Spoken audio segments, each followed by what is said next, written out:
On this high-impact episode of MythBusters, Adam and Jamie go where no boffin has ever been. I love this myth. As they test whether a bullet fired and a bullet dropped simultaneously hit the ground at the same time.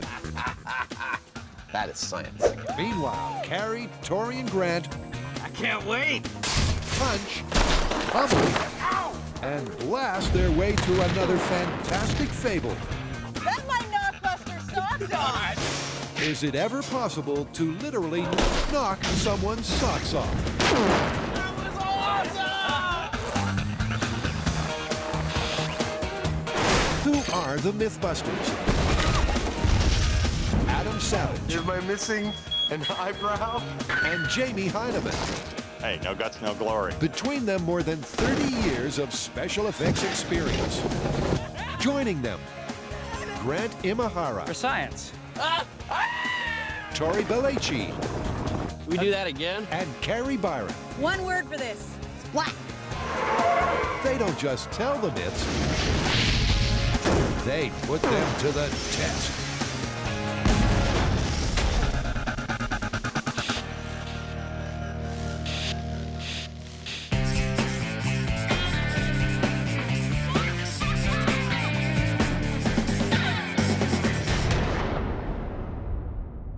What you got there? This is a good one. Picture two bullets, each exactly the same distance from the ground, each released at the exact same second, except one bullet is dropped to the ground, the other is fired from a gun. The classic physics thought experiment states that both bullets will hit the ground at the same time. Based on what theory? Based on the theory that the bullet that's fired from the gun has no wings on it, no lift. Thus, gravity has the same effect on it as it does on the drop bullet, and thus, they hit the ground simultaneously. It's an age-old physics fable that says a bullet dropped and a bullet fired simultaneously from the same height will hit the ground at the same time. But it's so darn difficult to test that no one's tried until now. So what's the plan? Well, I've been thinking about this one for so long. While I have seen this experiment elucidated in textbooks the world over, I don't think that anyone, anywhere, has ever tried it full size, full scale, with real bullets coming out of real guns. That's what we should do. It sounds like it could be kind of tricky, actually. I think we should do some shop experiments before we start using any live rounds. Fair enough, let's start. So before going ballistic with the ballistics, Adam comes up with a more simple way to put that textbook theory to the test. Well, this test is going to be comprised of two separate parts, and I am using a bullet of sorts. You may recognize the steel ball bearing as some of our ammunition from Steam Machine Gun. Part the first. I'll be dropping this ball bearing from exactly table height, handily marked by this green line right here. I'll be filming its drop on a high-speed camera and counting how long it takes to get to the ground. Part the second. I'll be shooting this ball bearing from my little pinball shooter here, which I've marked out to be really accurate every time I shoot it, and I'm gonna fire it across the same grid and measure how long it takes to reach the floor on the same high-speed camera. If this myth is true, those two times should be identical. Okay, here we go. This is the drop from table height. In 3, 2, 1. Pretty simple. Couldn't be simpler, but there's a lot more to this test than meets the eye. Counting the frames of the high-speed shot, the marble took exactly 201 frames to get from my hand to the ground. And because we were filming at 500 frames per second, each frame is 2 milliseconds, which means that the total travel was 402 milliseconds. Or for those of you who love fractions, and come on, who doesn't? 4.02 tenths of a second. So 402's the benchmark. Now, how will the fired ball stack up? High speed ready? Time for some pinball wizardry. Here we go. Pinball shooter. In 3, 2, 1. And the results are flipping fabulous. What do you got? It's actually pretty cool. When I drop the ball from table height, it takes 402 milliseconds to reach the ground. When I shoot it from this pinball shooter, 410 milliseconds to reach the ground. It's 0.8% difference. That's pretty much identical. With less than 1% difference, that's a pretty powerful result, and a provisional thumbs up for the myth. But Jamie's not impressed. Okay, but I thought the story was about guns. You really want to get to shooting guns? Well, yeah. Okay.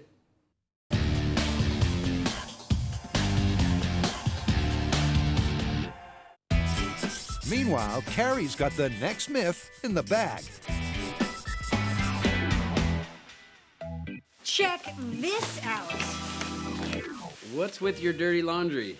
It's not mine, it's theirs.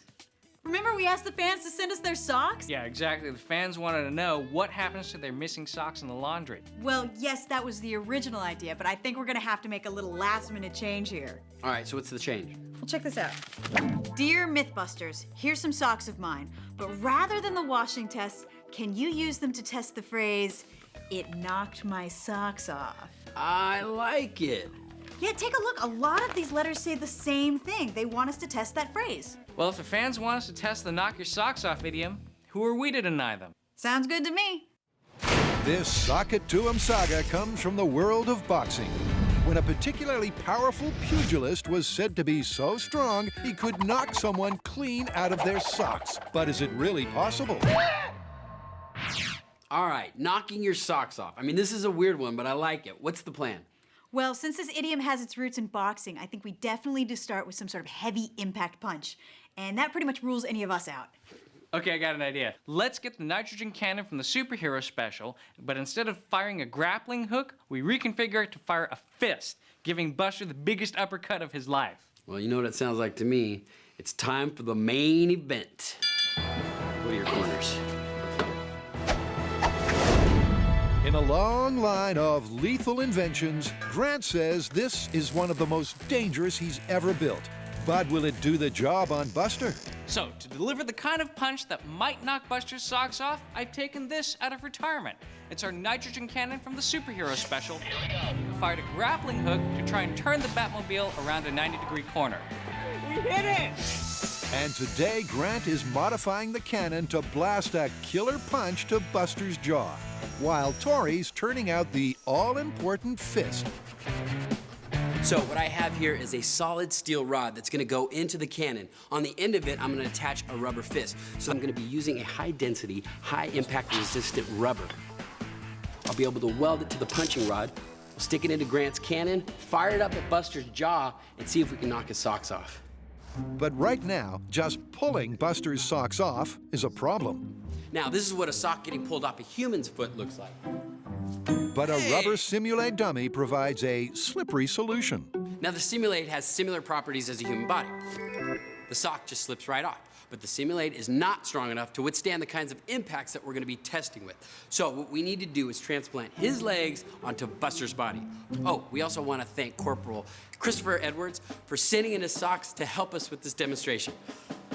Wash your socks, Corporal. Leg. So Surgeon Tori goes leg for leg, Leg. Not that leg, the other leg. trading body parts. So, Doctor, do you think it's a success? Yeah. Let's just hope his body doesn't reject the transplant. Nice work. But even before the fists start flying, Carrie's worried about collateral damage. Last time we tested Grant's nitrogen cannon, we shot a hole through our wall and into our neighbor's space. Might have to go have a chat with them. So we thought, hey, maybe this time, a few safety measures. And after a couple of mattresses are roosted in the roof, the scene is set for round one of this myth. All right, pal. This is your big chance. Don't blow it. Previous research says that a heavyweight boxer can pack a punch of 4,000 newtons. Pressurizing. So to match that kind of power, Grant primes up his pride and joy for the Knock Your Socks Off Rumble. Okay. Knock him out of his socks? I think that this is actually just powerful enough to make that old boxing adage true. But Grant ain't convinced. I think that no matter how high we go with this cannon, no matter if we go through his head and punch a hole in the ceiling, none of that is going to be capable of knocking his socks off. I just think that there's too much body. You know, we're talking about a punch to the chin. To get that to translate all the way down to his shoes and kick out and blow his socks off, no way. Let's not pull any more punches and get this show on the road. In the red corner, the hunk made of junk, weighing in at 186 pounds. Don't call him a dummy, Buster! Now, in the blue corner, Nitro Punch! Let's get ready for science! And what could be the all-time haymaker from hell. Here we go. 3, 2, 1.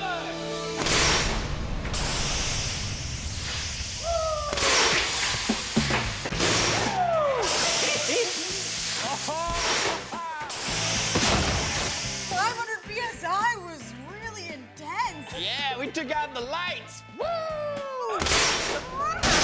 That was some punch. But it's clear that amidst the carnage, Buster's socks stayed put. But only just. Whoa. Take a look at this. Look, the socks slightly got dragged off. Now that's what I call taking it on the chin. The punch not only sent Buster barreling backwards, it ripped off one of his shoes, partially dragging a sock with it. But it's not enough to call the myth a winner. So according to the high-speed footage, the Nitro Punch accelerated the fist to a final speed of 22.2 meters per second, giving us an overall force of over 6,000 newtons, which is 50% more than your heavyweight prize fighter's best punch. And even at superhuman punching strength, it still wasn't enough to knock Buster's socks off. But you know what? The cannon's reputation is still intact. Now, I'm not saying that this is busted. All I'm saying is right now it's not looking good for the myth. But let's say it wasn't a boxer that knocked the person's socks off. Maybe it was something bigger with more power. Sorry, Buster, we're gonna have to wake you up. We got more experimenting to do. Get up, buddy.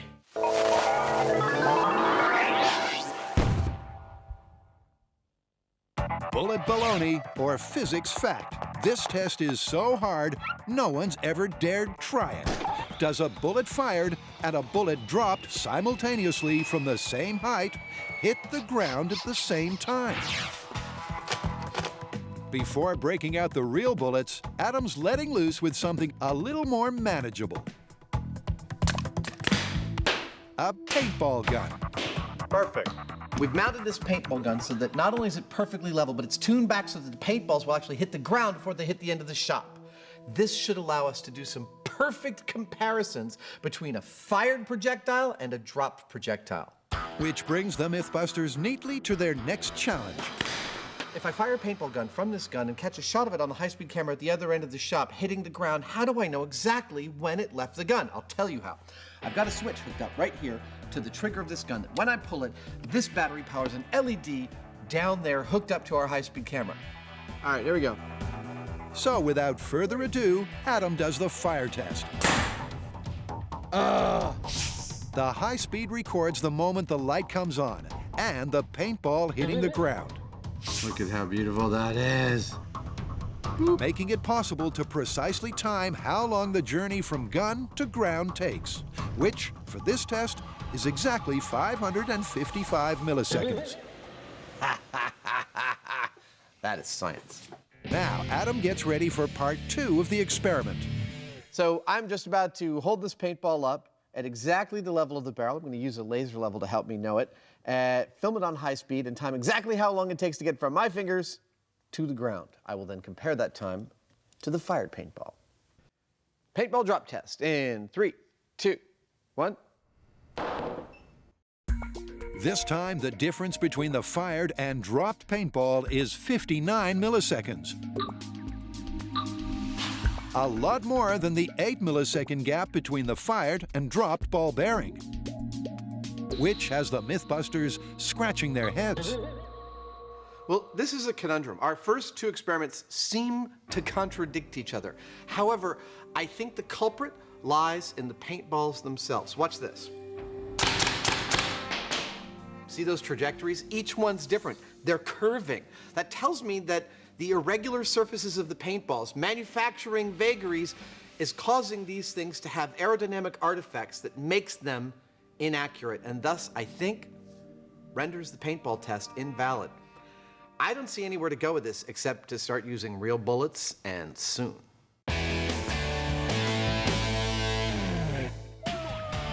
Carrie, Tori, and Grant are trying to literally knock someone's socks off. A KO to the kisser put Buster down for the count. And just about totaled the workshop. We knocked Buster out! So now the team is ramping up outdoors with more power. Look at the size of this thing. Buster is gonna be hating it. More power means more force, and possibly a greater chance of knocking off Buster's socks. This is a gravitational potential energy pendulum, and normally it's used for testing highway safety barriers. But today, it's gonna be our battering ram. We're gonna use it to try and knock Buster's socks off. But before Buster gets put in the firing line, You can get off the brake now. No break. the team wants to see how powerful the pendulum of destruction is. Can't wait. All right, here we go. In 3, 2, 1.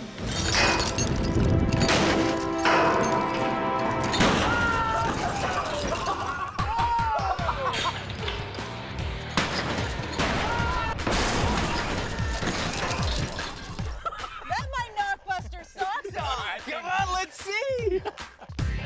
Although the pendulum's impact is actually slower than the flying fist, because its mass is so much greater, it's able to deliver over 20 times the force of the nitro cannon. That's one hell of a punch. Look at that. I mean, this was enough to lift this van and shift it back about 4 or 5 feet. Which, in a cracked nutshell, is not good news for Buster.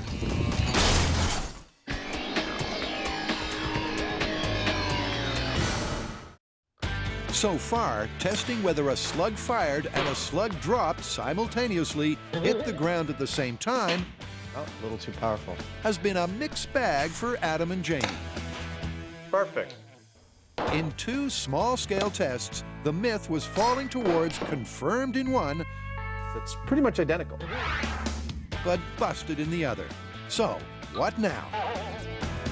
We gotta go full scale with bullets, but dude, how difficult is that gonna be? I mean, for starters, I don't know how far a bullet fired level from a gun even goes. Well, why don't we try a .45 caliber pistol? I mean, that has a large, slow-moving round. And head out to the range and see where it hits the ground. Exactly. Perfect, let's do it. And the shooting range is the perfect place to get the lowdown on launching bullets. We're looking for a couple of different things here. The first is that we need to have all the bullets coming out of the gun consistently, so we know we're collecting accurate data. That's perfect. The second one is we're wanting to find out how they're dropping, how far away from the gun they travel before they hit the ground.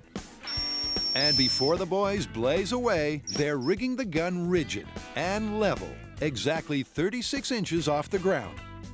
Nice, I think we're ready. The reason we've gone level is that I'm only interested in gravity's effect on the bullet once it leaves the gun. If I aim the gun higher, that bullet will go farther, but it's going farther because of its trajectory. If I shoot it level, then it starts dropping. Gravity starts having an effect the moment it leaves the barrel, and that's what I'm interested in. How fast does it drop, and how far does it go? Gun aside. Right now, the guys have no idea where the bullet will land. So Adam and Jamie test to see how far the bullet falls over 100, 200, and 300 feet. That one was half an inch above the other one. Let's go take a look. Okay. What we've got so far in terms of data is actually pretty freaking cool. This orange line represents the bullet at 100 feet. The laser sight was aimed just about an inch higher than that, which is just what we'd expect to see, a very little amount of drop-off. 200 feet, a little more drop-off. 300 feet, that blue line, a lot more drop-off. Armed with that info, Adam and Jamie can now zero in on the drop zone, which they've calculated to be between 350 and 370 feet away. Well, this right here is a runway. It's a runway for our little bullets to land on. I expect their landing to be rocky. I expect them to bounce.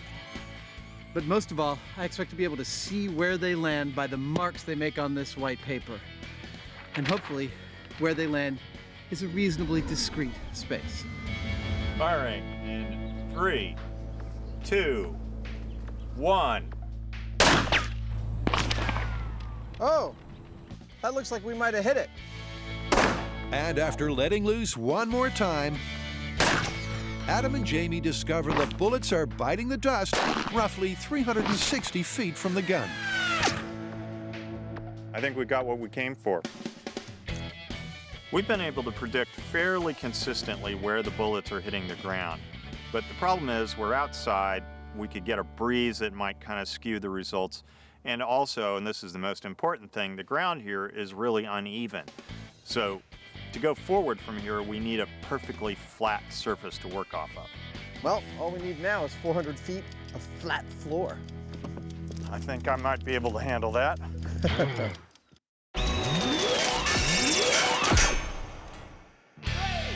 Carrie, Tori, and Grant are busting Buster's chops, trying to knock him out of his socks. Yeah, we took out the lights. Woo! Now they're winding the carnage up a notch at a car clobbering crash test station. And these guys know how to wreck stuff. They smashed our moose, they smashed our trailer, and they smashed our fruit stand. Now they're gonna smash Buster. So while the team dresses Buster in a pair of everyday shoes and socks, And by the way, thanks to Andrew Paris of Houston, Texas, for letting us use his socks. and knocked out of Andrew's socks or not, it's clear that Buster's in for a torrid time. This is Knock Your Socks Off experiment. Buster in Shoes and Socks versus Battering Ram. In 3, 2, 1.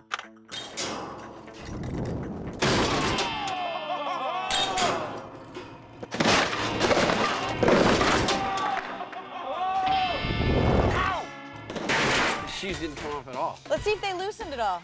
That's a pretty massive hit. Dang, that looked like it hurt. Yep, that's a definite ouch. Buster just got walloped with 17,000 pounds of body-breaking force. But did his footwear fly? Not this time. Look at that. They're not even loose. I bet his joints are looser than the shoes. It looks like he's still in good shape. Should we set him up and go for another test? Yep. We just dropped a pendulum that weighs almost a ton straight into Buster's chest and knocked him back 40 feet, but we were still unable to knock off his shoes or his socks. But we're not done yet. Seen on the last test, these shoes stayed on, but what if he just got his socks? Maybe the shoes are holding the socks on. Sounds like Buster's in for another bashing. Those socks back up. So with Buster's feet supporting his own weight, the pendulum is once again lifted to full height for full knock your socks off power. Okay, here we go. This is Buster with socks only versus the pendulum. In 3, 2, 1.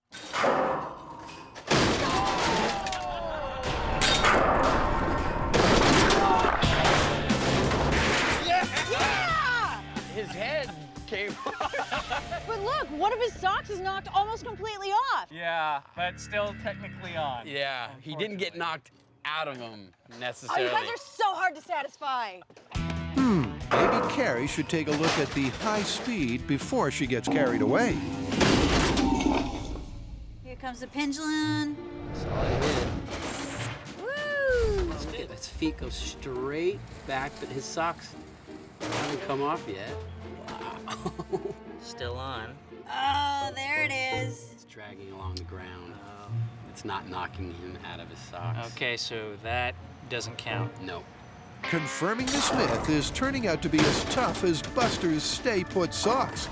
But before ditching the bash and crash method altogether, Carrie's got one last outrageous idea.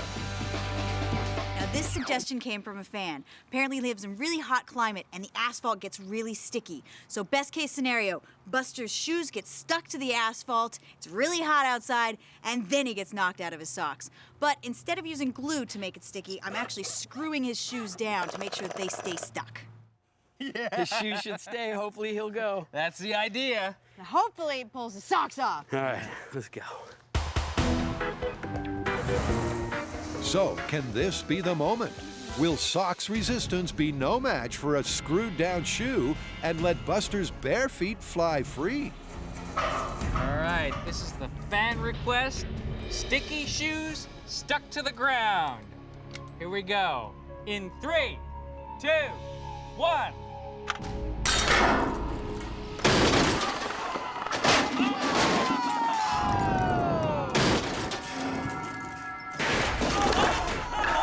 I can't tell if his socks are on or not. This time, Buster's head sure took a beating. But his socks clung on for the ride. Wow. Look, he left his hand over here. His shoes are still there. Yeah, but let's see about the socks. Ah, the socks are still on. We were unable to knock his socks off. So even under massive impact and with screwed down shoes, the socks stayed put. Yeah, but we can't bust this now. I mean, I don't think we've tried hard enough to knock him out of his socks. No, I think we need a new technique, something a little bit more. Or in other words, this ain't over till it's over. Good work, buddy. And the MythBusters are going in search of more power.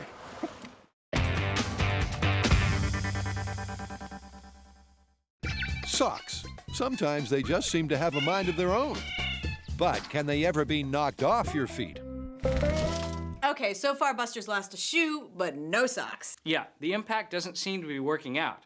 It seems like you're gonna need a massive amount of force to get those socks off. I think you're right, and I think I have just the thing. What? Explosives. Surprise? You didn't see that one coming. Seriously? Yeah, there have been cases of people getting their clothes blown off from an explosion, yet they survived the blast. So, socks or clothes, I say we test this one. Okay, well, let's go to the quarry and take, say, like, I don't know, 500 pounds of explosives. I like 500. Get some mannequin legs, put some socks on them, and then we'll put them at different distances from the center of the blast. Round 3.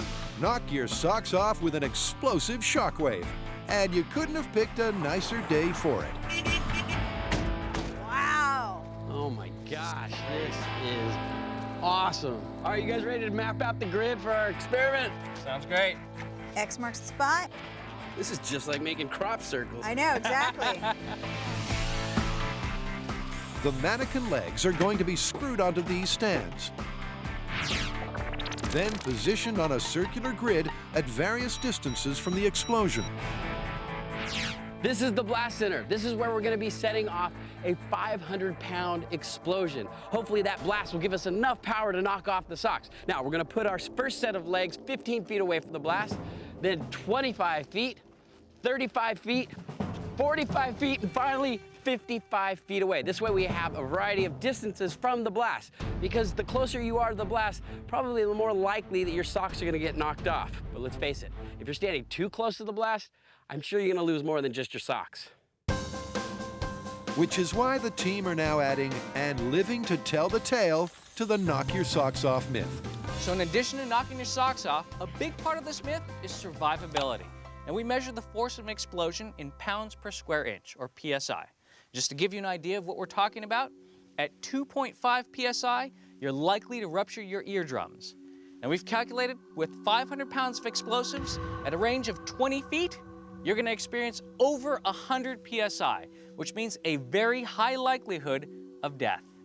To measure exactly where that lethal pressure kicks in, Grant is assembling some super sensitive equipment.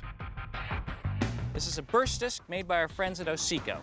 It's a very thin metal membrane that's calibrated to rupture at 100 PSI. That's very simple. The pressure wave comes in here. If it's less than 100 PSI, the disc remains intact. But if it exceeds 100 PSI, it actually blows through here, leaving a hole. Now, if this is still intact at the end of the experiment, and we've blown the socks off, then there's a real chance of confirming this myth. Meanwhile, Carrie and Tori dull out the dummies. we've specifically designed these legs to give us every opportunity for a successful sock blast removal. Now we've got 1 foot on the ground, 1 foot in the air as if you were running or walking. That way if a sock is gonna come off in either of these positions, myth is confirmed. And just to mark this explosive occasion, the official MythBusters sneaker. They're blast zone shoes. I like them. And one of our fans hand knit an entire box of socks for us. Thanks big time Patience Boyd of Somerville, Massachusetts. At each foot station, some feet will have your socks and shoes, How's that fit, man? and others just socks. S15. That means sock only at 15 feet. That way when these get blown to smithereens, we might be able to track where they came from. We're all set for the final experiment for Knock Your Socks Off. And I am standing in the blast center where we are gonna set off 500 pounds of AMFO. And when that goes off, these pressure-calibrated burst discs are gonna tell us the likelihood of survivability at 15, 25, and 45 feet. Then once we've gathered our data from wherever it lands in the quarry, we'll be able to determine whether you can knock your socks off with an explosion. But before they push the plunger, the team needs 2 more vital ingredients. Cool. First, the fire department. You know what they say, safe exploding is good exploding. And the explosives, Here comes our AMFO. courtesy of retired FBI agent Frank Doyle. So it looks like you guys have a package for us. Oh, I brought you a really nice package. Info, right? Oh, that ought to do it. That ought to knock some socks off. You better believe it. And if any socks are going to get knocked off soon, this is the stuff to do it. This is 500 pounds of AMFO. Just to give you an idea, it took 800 pounds of AMFO to completely vaporize a cement truck. The explosives are in place, the legs are in place, the burst discs are connected. It's time for us to run away and let Frank and the bomb squad do their final preparations. And then it's boom time.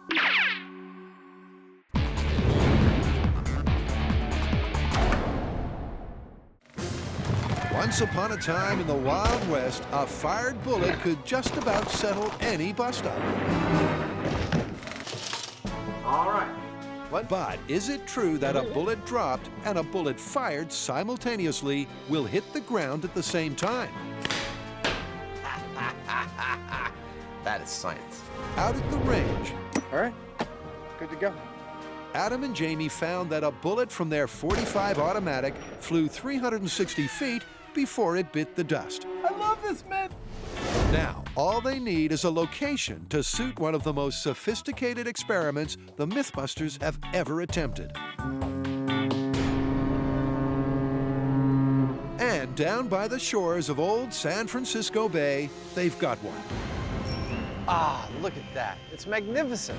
I love these old military buildings. The historic 480-foot-long big event behemoth, Fort Mason Center. Fort Mason Center is perfect for us for several reasons. At over 480 feet long, there's plenty of room for a fired bullet to come to rest. And because it's enclosed, there's no wind to worry about affecting our bullet. And then lastly, it's perfectly level.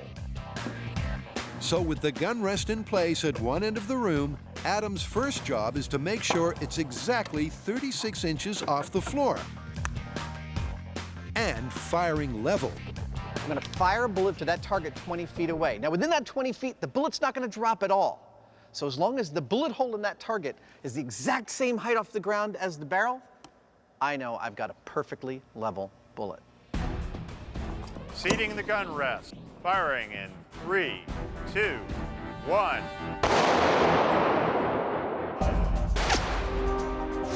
Dude, I'd say that is absolutely perfect, right on our laser line. That gun's firing level. Works for me. With the fired bullet rig sorted for now, Jamie rolls out the other half of the experiment.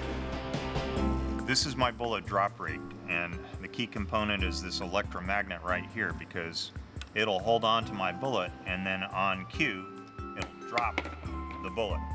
Okay, we've got all the sensors we need and all the equipment we need to time the exact amount of time it takes a bullet both to be dropped from 36 inches and to be fired from 36 inches off the ground. And we could simply compare those two times like we did with the paintball, but that's not good enough for us. For we have a bigger vision. We want to see that drop bullet hit the ground in the spot the fired bullet will be skipping off. That's what we're about to set up. That's right, folks. This time, both halves of the experiment are going to happen at the same time. But it also creates a humdinger of a problem. How are our son-of-a-gun scientists going to release a fired bullet and a drop bullet at precisely the same moment? Let me set up this experiment for you. Do you see the little red light in the lower left part of the frame of this high-speed shot? That's an LED coupled to the electromagnet holding this bullet up in the air. Now, the moment that LED goes off, I know that the electromagnet is no longer powered and it's dropping the bullet. Now, see the tip of this gun? The moment I see a bullet peek out of that, that's when I want the electromagnet to go off. So now, look at the high-speed shot again. You'll see I can see the red light, I can see the electromagnet, I can see when a bullet leaves the barrel, and I can make sure they all happen at precisely the same time. So before rolling the drop rig 360 feet down the room, the boys just want to make sure their little synchronizing system is going to work. Simultaneous firing and bullet drop test in 3, 2, 1.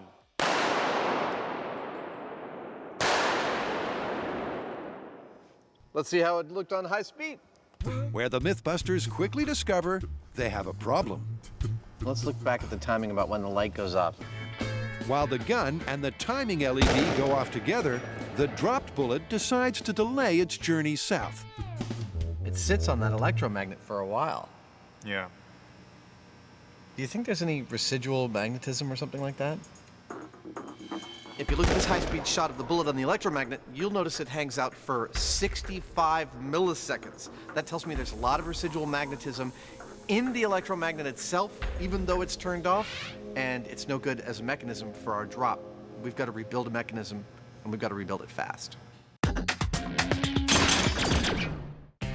Out at the quarry, the Knock Your Socks Off squad have wisely taken themselves to higher ground and way out of the blast zone.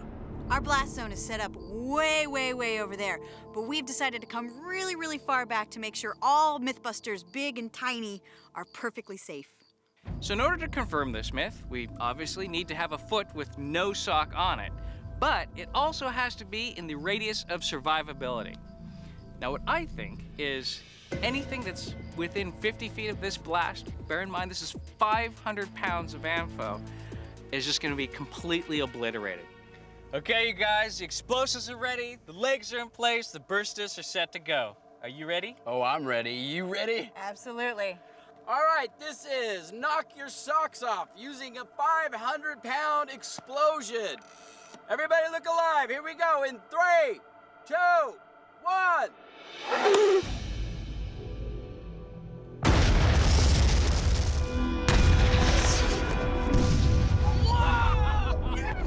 That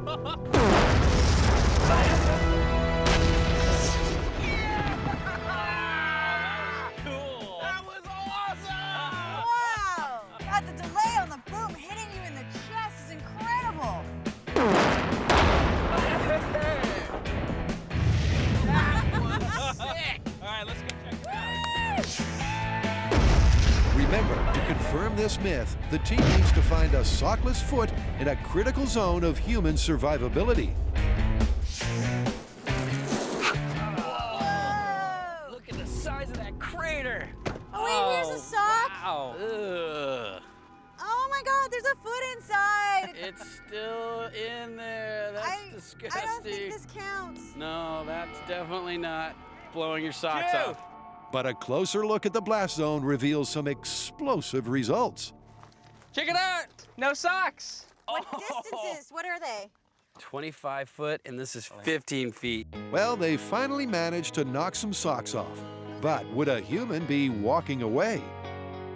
Yeah, you're probably not gonna survive this if your socks came off. Well, wait, here's the pressure disc. Let's see what it says. Okay, 25 feet. That's blown. That's blown. And a double check of the discs confirms that up to 35 feet away, this bang would have sent a mere mortal to kingdom come. So that's not survivable, that doesn't count. But at the minimum survivable radius of 45 feet, yep, they're still on. We've got 45, we've got 55, and the socks are still on. So we have no survivability at the front, but we lost a few socks. And then as you get to the zone of survivability, we still have our socks on. I think that gives us both of our criteria for calling this one busted. Yeah, this is totally busted. I mean, if your socks do get blown off, you're pretty much dead. Yeah, you wouldn't be walking away from that. This was cool, though. You might say it was a blast. This has been a great experiment from the beginning to the end, and we've come away with some solid evidence to bust this myth. There's no way you can knock somebody's socks off and have them survive. It's just not possible. This one is busted.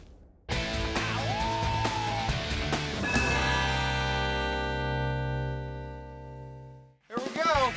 MythBusters and world firsts go together like ham and eggs. Wow! There's the Pykrete boat, I'm king of the world! breaking glass, and the lead balloon. You know, if someone says it's impossible, we just take it as a challenge. Now, the MythBusters are testing a real doozy. Everything's hot, ready to go. Bullet shot versus bullet dropped. But a malingering magnet is holding up the show.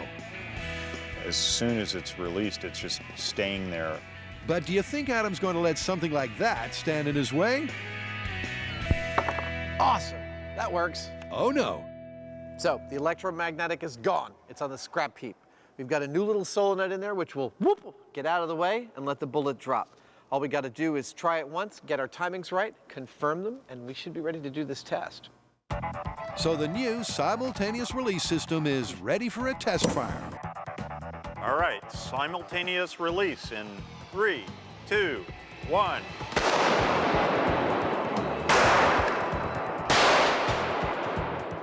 All right, let's see how it did on high speed. But once again, there's a timing problem. Solenoid's way too slow. Yep. It's not letting go. The most difficult thing about this whole experiment is getting the fired bullet and the dropped bullet to become airborne at exactly the same time. And when you realize all the stuff that is going on here, it's trickier than you might think. I mean, the gun has to do its thing, the release mechanism has to do its thing, and we can't tolerate even a few milliseconds of variation in this mix to make the result that we want to see happen. It's hard. Now there's an understatement. So cue the brainstorm. We're not even seeing the pin start to move. It gave us the problem that we currently have, which is that it's late. Make it hot again. Having spent the past 4 hours trying to sort out the solenoid, Look, let's do this twice. the boys are now staring failure square in the face. And all it is about figuring out some way to mechanically push between these two. Until Jamie snatches victory from the jaws of defeat. If you have a hinge that you pull in the middle, Yeah, that's what I it mean. needs to be some sort of a little bitty catch that is on its edge. Hey. I could make a clip like that. He adds a small metal clip to the trigger to delay the gun the minuscule milliseconds needed to match the solenoid. Everything's hot, let's do it.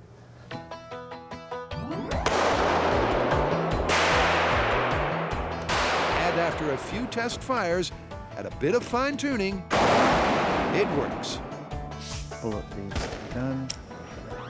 Oh, it's good. It's good. It's 1/3 of a millisecond difference. Wow. That's freaking perfect. Let's go do this full scale. Okay. Which means rolling up the room 360 feet to stake out a drop zone. Right about there. That's where they were landing out in the shooting range, so this is where I expect them to land here. Okay. Adam lays down a runway of white paper so the high-speed camera will clearly see and measure both bullets at the same time, in the same place, and in the same shot. All we need now in the drop zone is Jamie's drop rig, so the boys can take a shot at physics history. let me walk you through our complicated experimental setup here. It all starts when Jamie tugs on this string, which will pull this clip right here, made out of steel, out of the way. That clip will allow this spring to do its work. The work it wants to do is to pull this metal finger towards the trigger, pulling the trigger of the gun and setting this bullet off on a journey down this way. But that's not all that it's doing. Oh no, come back. Because at the same time that it pulls the trigger to fire this bullet, it is also connecting to this wire, which is going to a computer, which is going all the way down here. Let's go. Aren't you glad we're speeding this part up?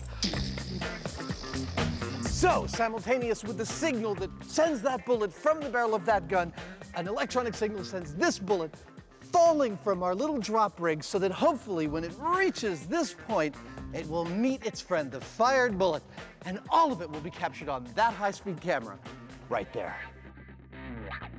All right, dude, you ready to do this for real? I think we'll hit it on the first shot. Really? Oh, yeah. You never make predictions. That's awesome. Bullet dropped versus fired. In 3, 2, 1.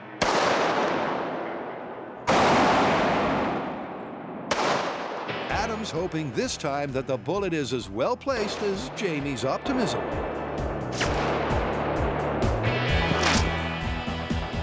But from 360 feet away, the boys can't see exactly where the fired bullet landed. Let's go see where it hit. So Adam takes a one-wheeled ride down the room to check out the drop zone. Wow. And the results are simply ripping. Can't get much closer than that. Ugh. I can't wait to see the high speed. So, dude, this bullet carved a streak right under the drop zone.